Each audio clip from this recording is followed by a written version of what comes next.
guys, what's going on? Today, I wanted to give you guys a tour of my brand new 2014 Lexus IS350 F Sport. This is the rear-wheel drive model.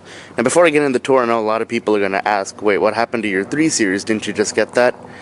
To put a long story short, I was hit by a drunk driver and the car was totaled out in the accident, so this is the replacement I chose for it.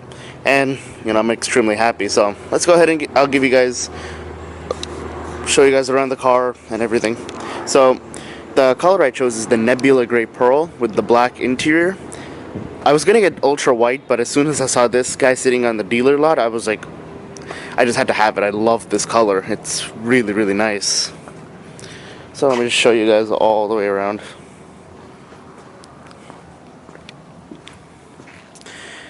One thing I really like are the wheels over here. They have the graphite finish to them, and they complement the car really nicely rather than just having, you know, silver alloys. They kind of add a nice, you know, touch of aggressiveness to the car, which I really did like about the F Sport. Especially the design on the wheels is really nice compared to just the standard car.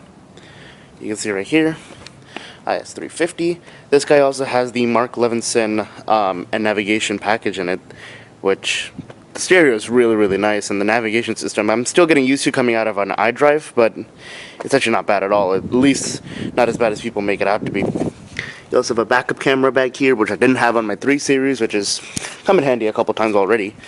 The dual exhaust, which I love because they add a nice aggressive touch to the car. The taillights wrap around really nicely, and I'm absolutely loving the shape of it.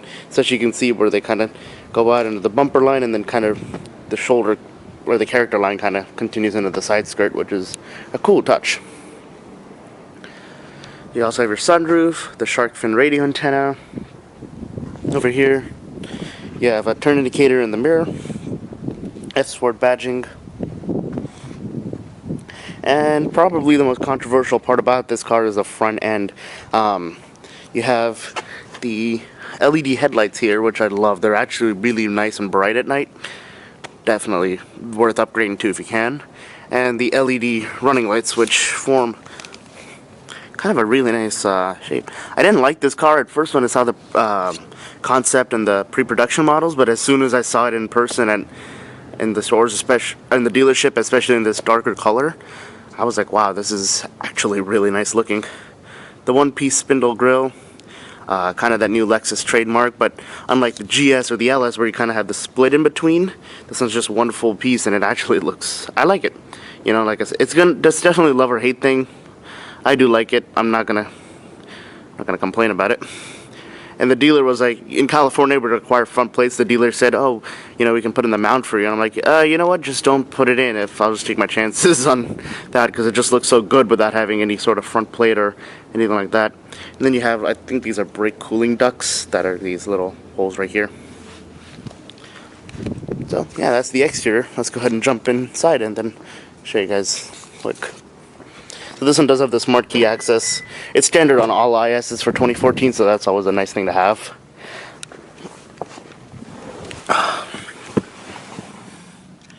There's the gauges. These are completely digital, so they'll pop on as soon as I turn the car on. Let's shut the door here. You have these carbon like accents on the doors. You can give or take it. It's not the greatest thing. The padding here is nice and soft. You have your navigation system up there, which I believe is an 8-inch as far as I remember. You have an analog clock, your HVAC controls, quick media controls, though most of it's controlled through the remote touch interface down here.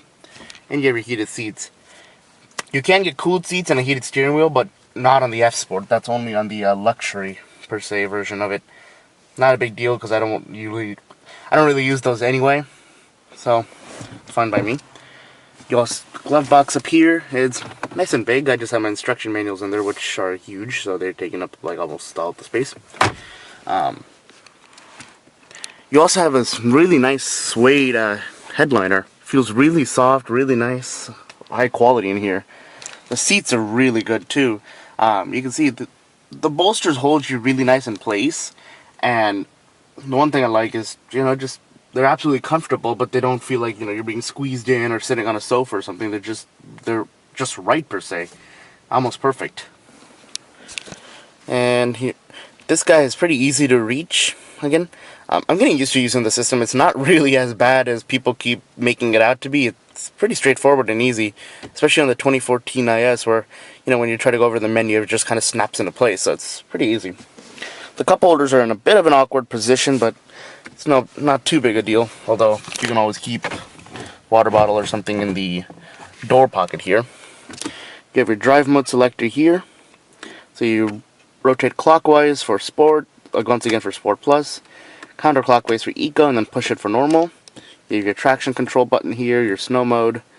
I don't know what snow is because I live in California, just messing around, but yeah. Up here, your map lights. The only real one thing I'm missing is, smaller cubby or something where you can put sunglasses or small things. Because in my 3 Series, I remember aside from the central and this main glove box and the central thing, I had like a little cubby down here, which I don't have like nothing really here in this car, but oh well. Speaking of glove box, in here it's nice and big, as you can see. I have my iPod, my phone charging cable, and my aux cable in there, in case I ever need it. And here's the gear shift. This is the 8-speed automatic, since this is the rear-wheel drive edition, not the all-wheel drive. And you also have steering wheel with paddle shifters on them. These are actually really nice. They're pretty cool and responsive, so I like them. Let's go ahead and start up the car.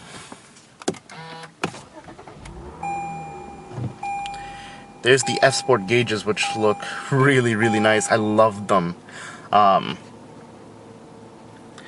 It's full digital, and it makes it really easy, especially when you're just driving around town and stuff. So, just glance down, see your speed real quick in the digital format, and look right back up. Analog. But you do have like the digital analog style rev counter here. There's a navigation system. Again, the screen's a little on the small side, but it's not too bad at all. It's actually just fine, to be honest, for most tasks. The voice control in the system car is actually pretty nice as well. And the cool thing about, going back to the gauges real quick, the cool thing is when you hit the steering wheel button, you can see like navigation prompts, car information, your audio settings, warning messages, everything, etc. I'm jumping around here, but one other thing I had concern about was these HVAC controls. I was wondering, like, wow, those look really finicky to operate. But then I learned that there's a couple ways you can do it. Either you can just hit the top part to go up, or the bottom part of the strip to just go down like 1 or 2 degrees. But if you want to go up more than that, you can just swipe your finger across it. So if I hit the top, you can see.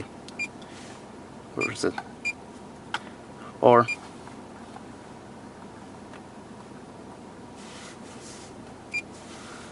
so, not bad at all, to be honest. Once you get, like I said, a lot of these things in here, once you get the hang of how they work, it's pretty straightforward, so I'm pretty happy. I'm going to turn on all the lighting in this car, so you guys can see that too.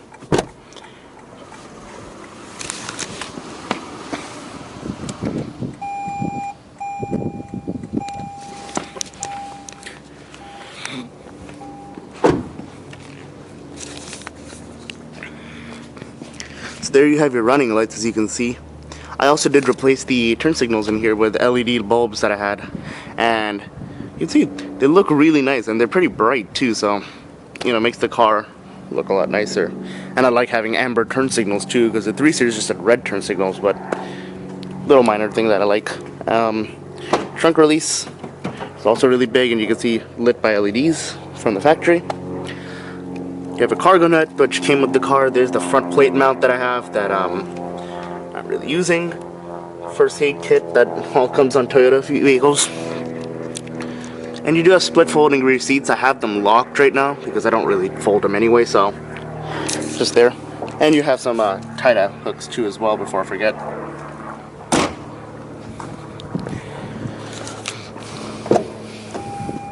Turn off all the lights so the car stops screaming at me.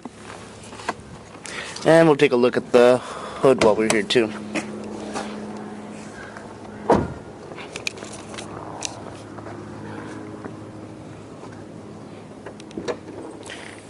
Really light hood, and see, this is powered by the 2GR FSE engine, aka the 3.5.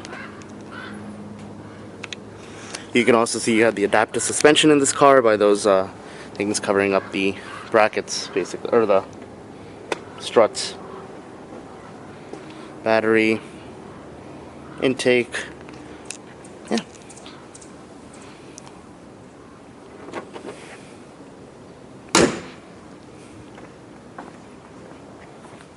Oh, one other thing I forgot.